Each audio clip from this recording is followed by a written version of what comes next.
All right, let's make this thing move. So right now we don't have any animation. We have a background and it's not scrolling. Our man is animated, but so let's make the background scroll. So I think I'm going to go out here and I'm just kind of guessing how long this is going to take. So I'm going to say about 300 frames for this.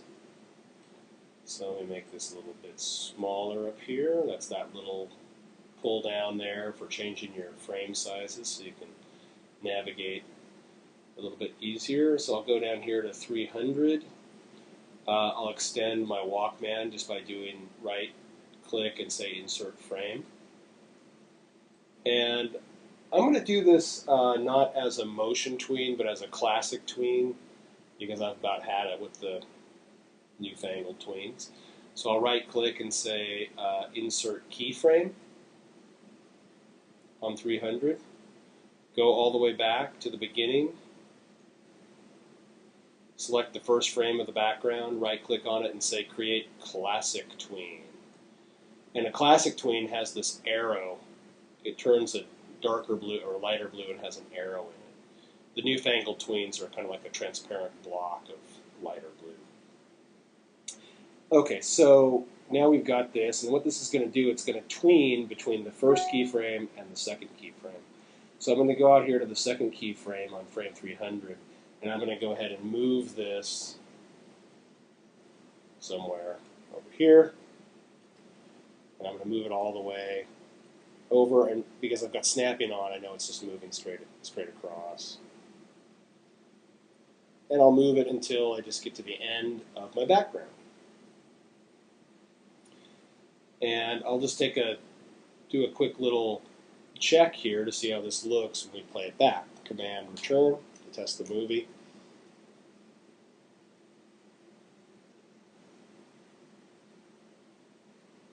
I think the background could actually move just a little bit faster maybe. But I'm showing you this to show you how this doesn't loop properly. It's going to get to the end and it's going to jump. Whoa! Just like that there, that big jump.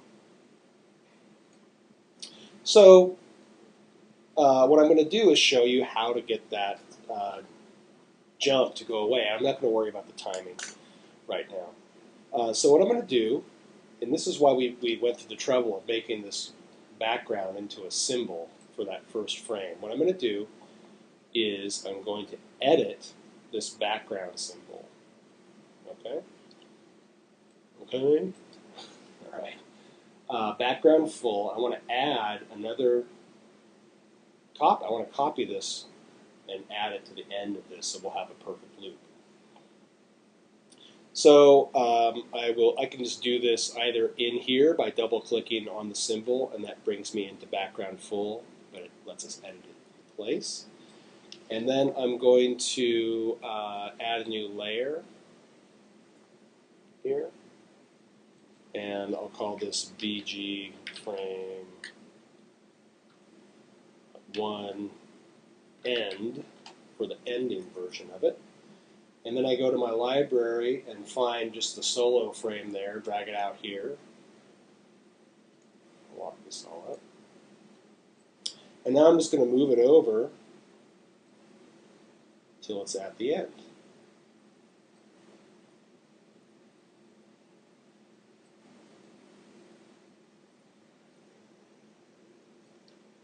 And make sure it's lined up properly. Here.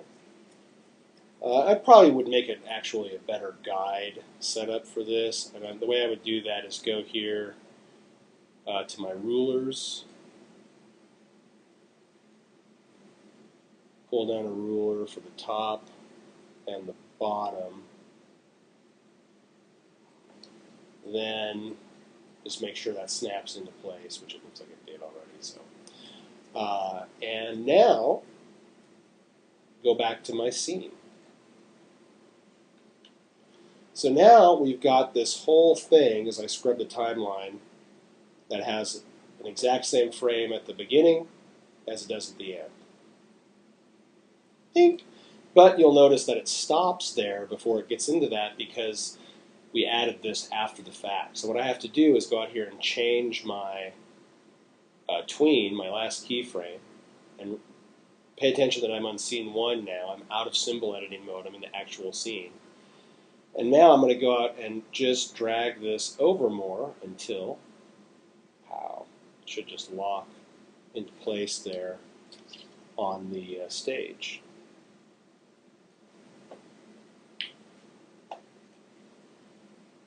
So now that blue rectangle perfectly fills the rectangle of the stage, so I know I've come back exactly to where I started, and this is how we create the loop. So now, when I scrub this, we'll see that we start on frame 1 and we end on that last frame.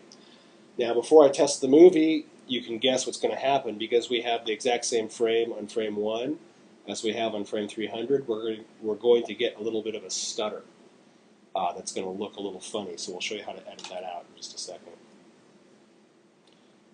So he starts his walk. Timing looks a little better actually, because it made this the background go a little faster.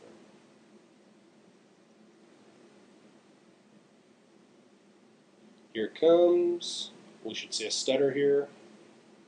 Ooh, that's the stutter, but otherwise it looks pretty good.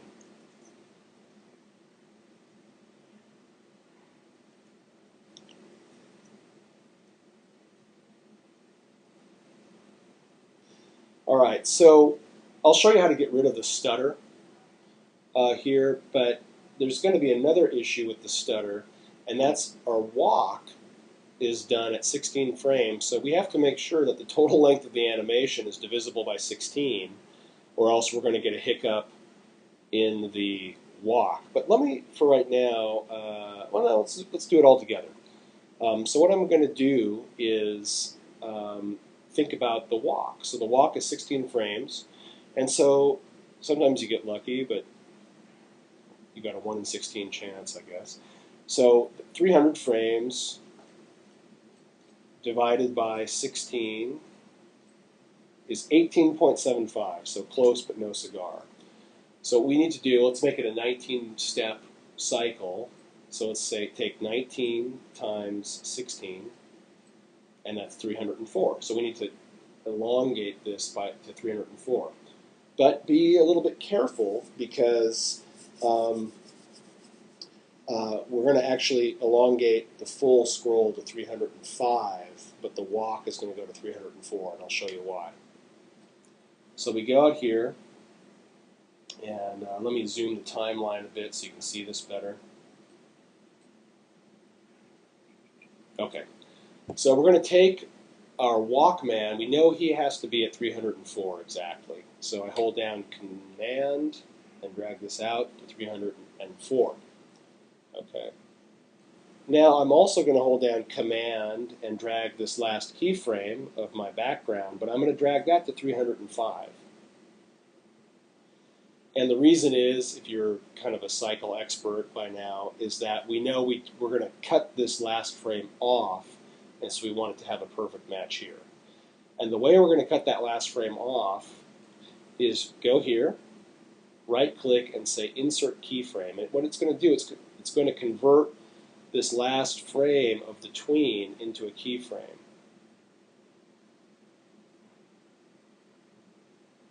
And if you go down here and zoom in really close, you can see it takes that last frame right before it's clicked into place. Here's the last frame.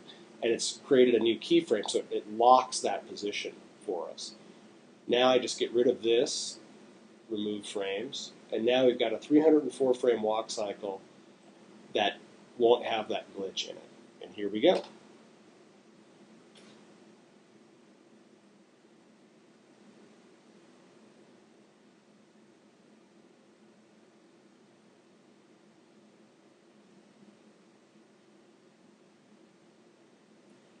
Here we go, no glitches please. Yeah, looks good.